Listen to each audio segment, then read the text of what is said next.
अरे तारा बहनी के गाड़ी में गधा के लंड पेलो, वाह बहुत अच्छा कि 2 टिप तू मार लो। अरे भौजी जब सबसे मराते बारू तो हम लोग के ऑफर दा तब न पेलम, हमें के देते लेखू आ गांव भर के बटत दारू भाग तोर बहिन चलो। तका हाल बा, आज हम फिर से बात कर बनी सेल्स प्रेमी के। भाई आज के वीडियो बहुत गान फाल बा, ऐसे कहल चाहते हैं वीडियो को पूरा देखो, बहुत मजा आई। वीडियो बनाने के बस एक ही मकसद बा, एक ही मकसद वाला आप सभी को दिल से हंसाने के लिए, ना किसी को दिल को ठेस पहुंचाने के लिए। वीडियो पूरा देखम आ देखला के बाद में भूल जाम, तो बिना कोनो लानो लहसुन के आज के वीडियो स्टार्ट करते हैं।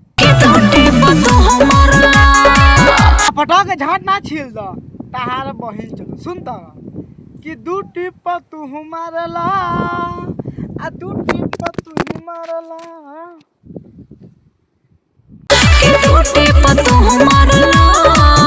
ए ताहार बहिन चलो भाग ना पेल बहु बहन चलो बड़ी खराब भी है यार कि 2 टिप तू ही मारला। अरे हम ना पेलो भाग बहन चलो दूसरे के मार हम मारम ई ना होता ना पेल जो जो जो तोर बहन चलो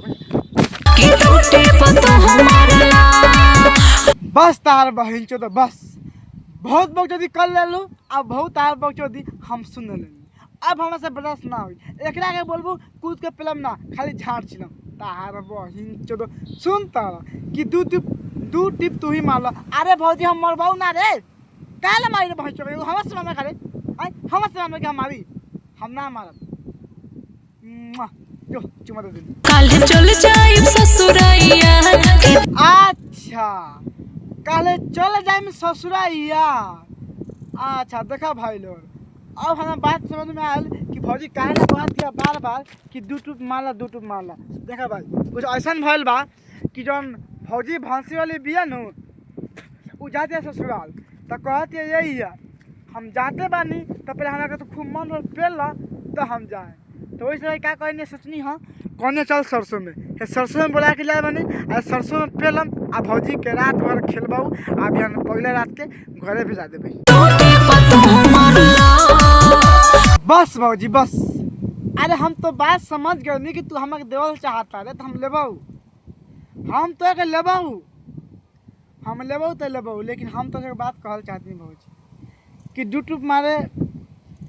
टिप मारे आईनी गलती से कौन लड़का देख लो तो घर के लोग देख लो तो बाद में आके पेलता हूँ, मतलब गांव का लड़का घर के लोग ना कहते हैं और गांव का लड़का के पेलता हूँ तो बाद में मत के हमें बचाओ काहे कि हम अकेले बानी तू अकेला बारे आ 10-20 गो आ दी तो दे फोटो तो बोल मंजूर हो तब 2 टिप मरबाऊ तो हम जाता नहीं जो चलिए ससुराल हम भरा खूब मरोई बस भौजी बस। देख ले हम पहले वीडियो बना डालता नहीं, देख ले हमें खेत में चलल बानी आज हल्दी सुनाओ विश्वास नहीं किया तो वीडियो में भेजता नहीं। देख ले हम सरसों खेत में बानी जल्दी से नहाओ आ कथी पहन के कच्छे ना पहनी है खाली घंगरी पहन के आओ काहे कि जल्दी मारे में तो घंगरी उठा के मारे में टाइम ना लगे। मैं कच्छे पहन फिर कच्छे खोला फिर तो कच्छे पहन के जेबे घर ये दिक्कत बा। घंगरी पहन के आओ आ जल्दी खेत में बानी घूमत आनी आ मरबाऊ फिर तू चल जा अपना काम पे हम चल जाए अपना काम पे कोनो को शक ना हो। देख बहुत सोचो फिर जल्दी खेत में हम इंतजार करते हैं, जल्दी आओ फास्ट में खेल कूद के भइलू जवान हो। अच्छा संगई में खा पी के भइलू जवान हो तार कहे के मतलब का भैया ना हमें साफ से बताओ तार कहे के मतलब का बा कि अरे भौजी साथ में खाओ के जवान हो गल बा तो तारा के देव ना तारा के देव ही चाहता हमारा तो ठीक बा आवा है खेत में आ भौजी के पेल काहे कि भौजी आल भी हमारे देवे आ जल्दी आ पेले के बाद पेल आ ना पेल तो हम जाता नहीं बाद में मत कि हाँ आकाश तू काहे ना मगैले एको दिन ना कहियो करैलू नेवान हो ए सार बुढ़ छुछु ना तू ना सुधरबा।